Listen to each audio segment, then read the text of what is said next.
Before Chris passed away, he urged his wife Delanne to do everything she could to spread the word about personalized care for brain tumors. It was 10 months after Chris's initial diagnosis before they learned about genetic testing and its vital importance to one's personalized treatment plan. They lost time on treatments that didn't work.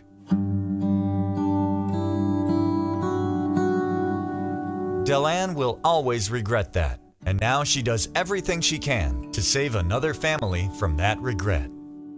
And here comes the Chris Elliott Fund Group. We're like a little bit congratulations. And so she doubled. At events, to perform the genetic testing on their patients. in support groups, Delanne Elliott now joins us. She founded the Chris Elliott Fund. even on TV. Genetic testing can help determine which chemo protocol will have a better effect on one's individual brain tumor. She tells anyone who will listen about the importance of getting individualized treatment from the beginning. Patients often tell Delanne of the importance of that. The genetic testing is giving people hope and giving people more months of life, of being able to live a normal life. And so that should be something that everyone who has a brain tumor is entitled to. We must get the word out, but there's only one Delanne. It's time to take this awareness campaign to the nation, so doctors and patients all over the country will know what to do on the day a brain tumor is diagnosed. On the worst day of a person's life, they'll have a chance to make the best decisions.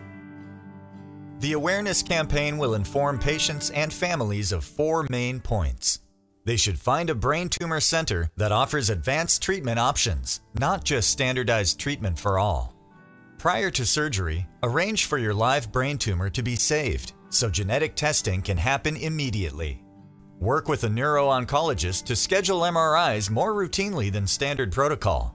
And discuss the use of CyberKnife as a treatment option for small brain tumors. We see the difference this awareness can make. You can see it in Jackie and Katie. Our journey began about a year and a half ago. In November, John had a seizure at work and was taken to the hospital. And by the end of that first night at the hospital, we knew that he had a brain tumor, that it was probably malignant and would probably need to be removed within about a week.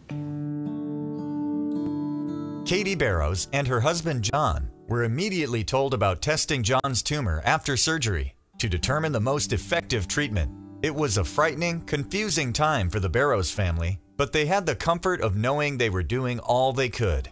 So when you're given a lifespan of 18 months, to waste 12 of those months on a drug that doesn't work would be unspeakable.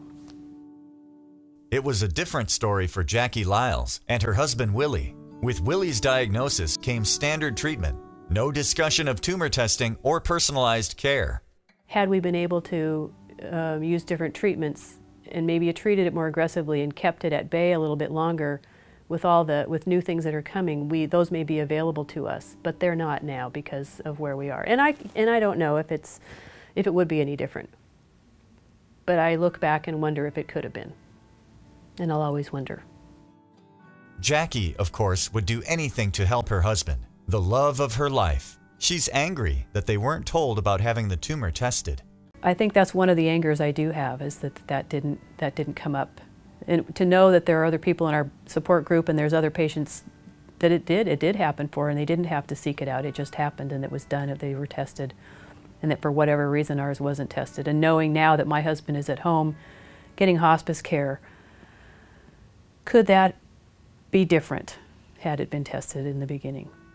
By the time Willie and Jackie learned about the testing, 11 months after his diagnosis, it was too late.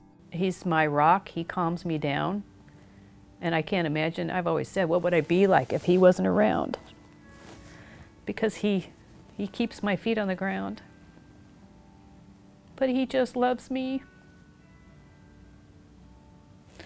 no matter what.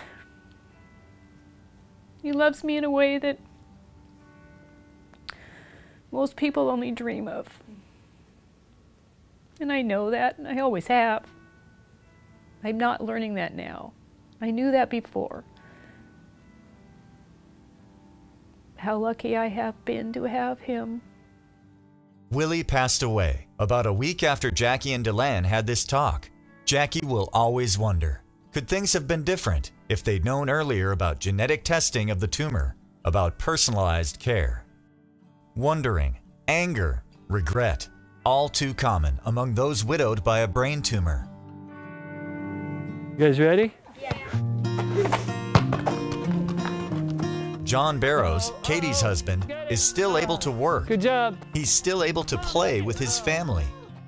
We scored again. He has responded to his personalized treatment plan. You guys are getting too big for the driveway, aren't you? Donating to this national awareness campaign is like buying time, precious time for families. This is pink. Arming them and their doctors with information that can make sure they get the best, most effective treatment right away. Right. No wondering if they've done all they could. No anger, no regret. I love you. That's a gift. Together, it's a gift we can give.